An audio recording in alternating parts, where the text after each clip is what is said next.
Hello दोस्तों, आप सभी को हमारे चैनल नोबल स्टडी वन पर बहुत बहुत स्वागत है। तो दोस्त, ये हमारा group D science general science का ये पार्ट फोर्थ है।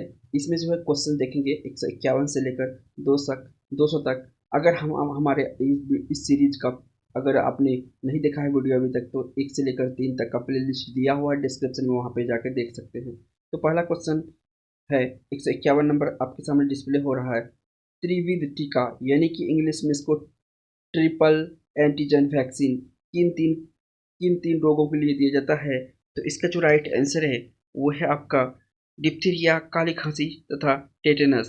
नेक्स्ट क्वेश्चन ये रहा आपके स्क्रीन पर, और क्वेश्चन नंबर 152 है। निम्नलिखित में से कौन विद्युत का सुचालक है? आपको बताना है कौन सा विद्युत का सुचालक है इनमें से। तो इसका जो राइट आंसर है वो है आपका प्लाज्मा। नेक्स्ट क्वेश्चन ये रहा आपके स्क्रीन पर, 53 नंबर क्वेश्चन है। पौधे के लिए अनिवार्य तत्वों की कमी किन किन किन किन को देकर दूर की जा सकती है? तो देखिए, ये बहुत इंपॉर्टेंट क्वेश्चन है आपका बायोलॉजी से। तो इसका जो राइट आंसर है वो है आपका जस्ता, बोरोन और तांबा। नेक्स्ट क्वेश्चन ये रहा आपके स्क्रीन पर, जिप्सम के सबसे विशाल भंडार देश के निम्नलिखित में से किस राज्य में पाए जाते हैं? यानी कि सबसे जो इंडिया में जिप्सम है सबसे अधिक किस राज्य में पाया जाता है? इस तरह से भी क्वेश्चन बन सकता है ये। तो इसका जो राइट आंसर है वो है आपका बी ऑप्शन, राजस्थान। सबसे ज़्यादा जिप्सम अगर इंडिया में बात करें तो राजस्थान है। नेक्स्ट क्वेश्चन ये रहा आपके स्क्रीन पर, जस्ता तथा पारा तत्व है। आपको बताना है जस्ता तथा पारा तत्व है। तो ये है आपका ट्रांजिशन तत्व। किस प्रकार का तत्व है जस्ता तथा पारा? ट्रांजिशन तत्व है। नेक्स्ट क्वेश्चन ये रहा आपके स्क्रीन पर, 156 नंबर का क्वेश्चन है। पौधे में जल एक महत्वपूर्ण घटक है जो भाग लेता है। किस में भाग लेता है जल पौधे के महत्वपूर्ण घटक में? तो इसका जो राइट आंसर है वो है प्रकाश संश्लेषण में। नेक्स्ट क्वेश्चन ये रहा आपके स्क्रीन पर, और क्वेश्चन नंबर 157 है। तो ध्वनि तरंगों को विद्युत तरंगों में परिवर्तित करने वाले यंत्र को क्या कहते हैं? इंपॉर्टेंट क्वेश्चन है आप सभी के लिए। तो इसका जो राइट आंसर है वो है आपका माइक्रोफोन। यानी कि माइक्रोफोन एक ऐसा यंत्र है ध्वनि तरंग को विद्युत तरंगों में परिवर्तित कर देता है। नेक्स्ट क्वेश्चन ये रहा आपके स्क्रीन पर।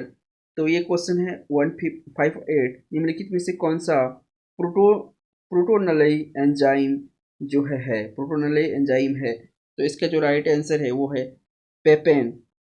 नेक्स्ट क्वेश्चन ये रहा आपके स्क्रीन पर, द्रवों में आवेश का प्रभाव होता है। किस कैसे होता है प्रभाव? आपको बताना है। द्रवों में आवेश का प्रभाव होता है आयनों के द्वारा। आयनों, इंग्लिश में इसको आयोन्स बोलते हैं। नेक्स्ट क्वेश्चन ये रहा आपके स्क्रीन पर, 160 नंबर का क्वेश्चन है कि डोलोमाइट का महत्वपूर्ण उपयोग किस उद्योग में होता है? आपको बताना है डोलोमाइट का उपयोग। तो इसका जो राइट आंसर है इस्पात तथा संबंधित उद्योग में, यानी कि इस्पात और इससे संबंधित जितने भी उद्योग है उसमें किया जाता है इसका उपयोग डोलोमाइट का। नेक्स्ट क्वेश्चन ये रहा आपके स्क्रीन पर, 161 नंबर क्वेश्चन है। वह गैस कौन सी है जो अक्रिय होते हुए भी अस्थायी नहीं है? यानी कि अक्रिय गैस है पर अस्थायी नहीं, यानी अस्थायी है। तो इसका जो राइट आंसर है वो आपका रेडॉन।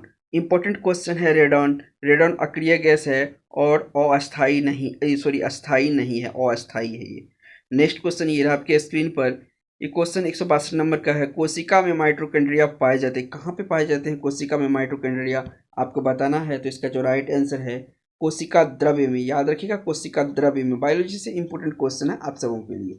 नेक्स्ट क्वेश्चन ये रहा आपके स्क्रीन पर, पौधे में प्रोटीन का संश्लेषण मुख्य रूप से होता है। कहाँ पर होता है आपको बताना है। तो इसका जो राइट आंसर है वो है विभाज्योतिकी में, विभाज्योतिकी तथा संग्राहक ऊतकों में। ठीक है, विभाज्योतिकी तथा संग्रहालय ऊतकों में। तो इसका जो राइट आंसर है डी ऑप्शन करेक्ट है। नेक्स्ट क्वेश्चन ये रहा आपके स्क्रीन पर, गेहूं के दाने में पाए जाने वाले प्रोटीन कहते हैं। देखिए, बहुत ही जो है कि उम्दा क्वेश्चन है ये। तो इसका जो राइट आंसर है वो है ग्लूटेलिन। याद रखिएगा, ग्लूटेलिन गेहूं के दानों में पाए जाते हैं। नेक्स्ट क्वेश्चन ये रहा आपके स्क्रीन पर, विभव प्रवणता का मापक होता है। क्या होता है विभव प्रवणता का मापक? आपको बताना है। इंपॉर्टेंट क्वेश्चन आप सभी के लिए। इसका जो राइट आंसर है वो है ओम सेमी। नेक्स्ट क्वेश्चन ये रहा आपके स्क्रीन पर, न्यूट्रॉन तथा प्रोटॉन की संख्याओं के योगफल को क्या कहते हैं? क्या कहते हैं आपको बताना है। तो इसका जो राइट आंसर है वो है आपका द्रव्यमान संख्या। नेक्स्ट क्वेश्चन ये रहा आपके स्क्रीन पर, निकोटीन पदार्थ किस पौधे में पाया जाता है? बहुत ही इजी क्वेश्चन और उम्दा क्वेश्चन आप सबों के लिए। तो इसका जो राइट आंसर है वो है तंबाकू। नेक्स्ट क्वेश्चन ये रहा आपके स्क्रीन पर, पोलियो रोग किस वर्ग के रोगाणु द्वारा होता है? आपको बताना है कि पोलियो रोग, बहुत इंपॉर्टेंट क्वेश्चन है। तो इसका जो राइट आंसर है ए ऑप्शन करेक्ट है, विषाणु। नेक्स्ट क्वेश्चन ये रहा आपके स्क्रीन पर 169 169 नंबर क्वेश्चन है, निम्नलिखित में से किस पौधे की जड़ों पर ग्रंथियां पाई जाती है?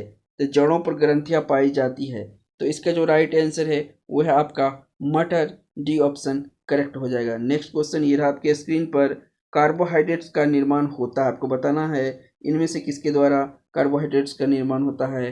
केमिकल सिंबल लिखा हुआ है ऑप्शन में, ध्यान से देखिएगा। इसका जो राइट आंसर है वो है आपका CHO से। नेक्स्ट क्वेश्चन ये रहा आपके स्क्रीन पर 171 नंबर क्वेश्चन है, टाइफाइड तथा पेचिस रोग फैलते हैं, किसके द्वारा फैलते हैं? आपको बताना, चार ऑप्शन आपके सामने दिया हुआ है, तो इसका जो राइट आंसर है वो है जल प्रदूषण। नेक्स्ट क्वेश्चन ये रहा आपके स्क्रीन पर, निम्नलिखित में से कौन सा C4 पौधा है? आपको बताना है C4 पौधा कौन सा है, तो इसका जो राइट आंसर है मक्का है C4 पौधा।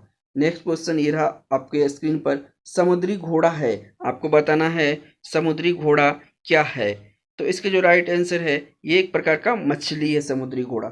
नेक्स्ट क्वेश्चन ये रहा आपके स्क्रीन पर, प्राचीन चट्टानों पर अंकित होने वाले जीवों के अभिचिन्हों को क्या कहते हैं? प्राचीन चट्टानों पर अंकित होने वाले जीवों के अभिचिन्हों का चिन्ह जो है, सिंबल, उसको क्या कहा जाता है? तो इसका जो राइट आंसर है इसको कहा जाता है जीवाश्म। नेक्स्ट क्वेश्चन ये रहा आपके स्क्रीन पर 175 नंबर क्वेश्चन है, निम्नलिखित में से कौन सा अंडा देने वाला जंतु है? कंगारू, चूहा, चमगादड़, डकवील है। तो इसका जो राइट आंसर है वो है आपका डकवील, यानी इनमें से 3 तो बच्चे देते हैं, एक डकवील है जो कि अंडे देते हैं। नेक्स्ट क्वेश्चन ये रहा आपके स्क्रीन पर 176 नंबर क्वेश्चन, आप सबके लिए इंपॉर्टेंट क्वेश्चन है, पारा यूरेनियम तत्व होते हैं, कैसे किस प्रकार के तत्व होते हैं पारा यूरेनियम, आपको बताना है। तो इसका राइट आंसर है बी ऑप्शन, वे तत्व जिनका परमाणु क्रमांक यूरेनियम से अधिक होता है उन्हें पारा यूरेनियम तत्व कहते हैं। नेक्स्ट क्वेश्चन ये रहा आपके स्क्रीन पर, वायुमंडल के दाब में होने वाले परिवर्तनों को मापा जाता है, किसमें मापा जाता है आपको वायुमंडलीय दाब को? तो इसका जो राइट आंसर है वो है आपका बैरोग्राफ द्वारा मापा जाता है, याद रखिएगा, परिवर्तनों को मापा जाता है वायुमंडल के दाब में होने वाले परिवर्तन को बैरोग्राफ द्वारा। नेक्स्ट क्वेश्चन ये रहा आपके स्क्रीन पर, वाहनों के इंजन को ठंडा करने वाला उपकरण या यंत्र को कहते हैं, क्या कहते हैं उपकरण और यंत्र को, आपको बताना है। तो इसका जो राइट आंसर है वो है आपका radiator, option number B correct हो जाएगा। नेक्स्ट क्वेश्चन ये रहा आपके स्क्रीन पर, निम्नलिखित में से कौन सा रोग सबसे घातक है? आपको बताना है इनमें से सबसे घातक, तो इनमें सबसे घातक जो है वो आपका एड्स है, डी ऑप्शन करेक्ट है। नेक्स्ट क्वेश्चन ये रहा आपके स्क्रीन पर 180 नंबर क्वेश्चन है, पौधे में श्वसन होता है, किसके द्वारा, कैसे होता है श्वसन, आपको बताना है। तो इसके जो राइट आंसर है दिन में भी और मुख्यतया रात में भी। नेक्स्ट क्वेश्चन ये रहा आपके स्क्रीन पर 181 क्वेश्चन आपके सामने डिस्प्ले हो रहा है, कृषि शास्त्र में किसको उन्नत किया जाता है? तो इसका जो राइट आंसर है पौधों और पशुओं को। नेक्स्ट क्वेश्चन ये रहा आपके स्क्रीन पर, संघन खेती का संबंध किससे है? आपको बताना है सघन की खेती का संबंध किससे है? तो इसका राइट आंसर है मौजूदा भूमि के संघन उपयोग से उपज बढ़ाना। नेक्स्ट क्वेश्चन ये रहा आपके स्क्रीन पर, ट्रक फार्मिंग क्या होता है? ट्रक फार्मिंग क्या होता है आपको बताना है। तो इसका जो राइट आंसर है वो है व्यापारिक स्तर पर सब्जियों की कृषि को ट्रक फार्मिंग कहा जाता है। बहुत ही इंपॉर्टेंट क्वेश्चन और उम्दा क्वेश्चन है। नेक्स्ट क्वेश्चन ये रहा आपके स्क्रीन पर, फ्लोरिकल्चर के अंतर्गत किसका अध्ययन किया जाता है? तो इसका जो राइट आंसर है फूलों का अध्ययन किया जाता है। नेक्स्ट क्वेश्चन ये रहा आपके स्क्रीन पर, पोमोलॉजी के अंतर्गत किसका अध्ययन किया जाता है? तो पोमोलॉजी का जो इसका राइट आंसर है वो है आपका फलों का अध्ययन किया जाता है पोमोलॉजी के अंतर्गत। नेक्स्ट क्वेश्चन ये रहा आपके स्क्रीन पर, ऑलरी कल्चर का संबंध है, ऑलरी कल्चर का संबंध है, किस में संबंध आपको बताना है? तो इसका राइट आंसर है सब्जी विज्ञान से। नेक्स्ट क्वेश्चन ये रहा आपके स्क्रीन पर 187 नंबर क्वेश्चन है, सिल्वी कल्चर के अंतर्गत किसका अध्ययन किया जाता है? तो इसका जो राइट आंसर है वो है आपका वनों का, सिल्वी कल्चर की बात चल रहा है तो वनों का अध्ययन से संबंधित है। नेक्स्ट क्वेश्चन ये रहा आपका इंपॉर्टेंट क्वेश्चन है, मोनोकल्चर एक विशिष्ट लक्षण है, इसका लक्षण आपको बताना है। तो इसके जो राइट आंसर है वो आपका स्थानांतरित कृषि व्यवस्था से, स्थानांतरित कृषि व्यवस्था से मोनोकल्चर का संबंध है। नेक्स्ट क्वेश्चन 189 यानी कि 189 नंबर क्वेश्चन है, मृदा के अध्ययन का उल्लेख करने के लिए प्रयुक्त शब्द क्या है?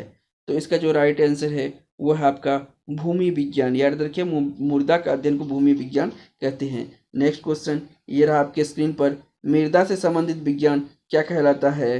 तो इसका जो राइट आंसर है मृदा विज्ञान। नेक्स्ट क्वेश्चन ये रहा आपके 191 नंबर का क्वेश्चन है कि जीवित चीजों पर मुद्रा के प्रभाव के अध्ययन मृदा विज्ञान के किस शाखा के अंतर्गत आता है? ठीक है, तो ये आता है आपका एडाफोलॉजी के अध्ययन के अंतर्गत आता है। भारतीय कृषि अनुसंधान समिति ने भारतीय मिट्टी को कितने वर्गों में विभाजित किया? इंपॉर्टेंट क्वेश्चन है आपको कि भारतीय कृषि अनुसंधान समिति ने भारतीय मिट्टी को कितने वर्गों में विभाजित किया है? तो ये किया है आपको 8 वर्गों में विभाजित।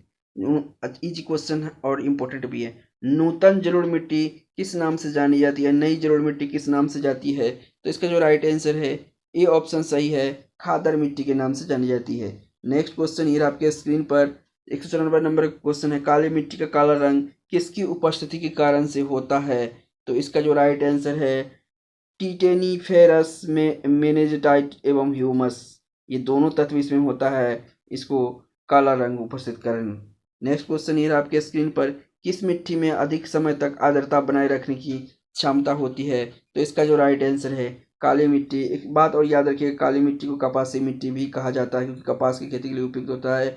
नेक्स्ट क्वेश्चन ये रहा आपके स्क्रीन पर, किस मिट्टी में कृषि के लिए सिंचाई की आवश्यकता नहीं पड़ती है? तो इसका जो राइट आंसर है काली मिट्टी। नेक्स्ट क्वेश्चन ये रहा आपके स्क्रीन पर, किस मिट्टी का स्थानीय नाम रेगुड़ मिट्टी है? तो इसका जो राइट आंसर है काली मिट्टी।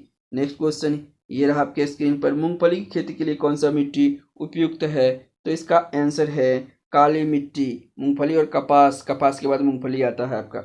तो नेक्स्ट क्वेश्चन ये रहा आपके स्क्रीन पर, कपास की खेती के लिए इनमें सर्वाधिक उपयुक्त मिट्टी कौन सी? ऊपर बताए हैं, आप सभी इसका आंसर जान चुके हैं। तो इसका जो राइट आंसर है वो है आपका काली मिट्टी। नेक्स्ट क्वेश्चन ये रहा, राज्य और लोकसभा की संयुक्त बैठक कब होती है?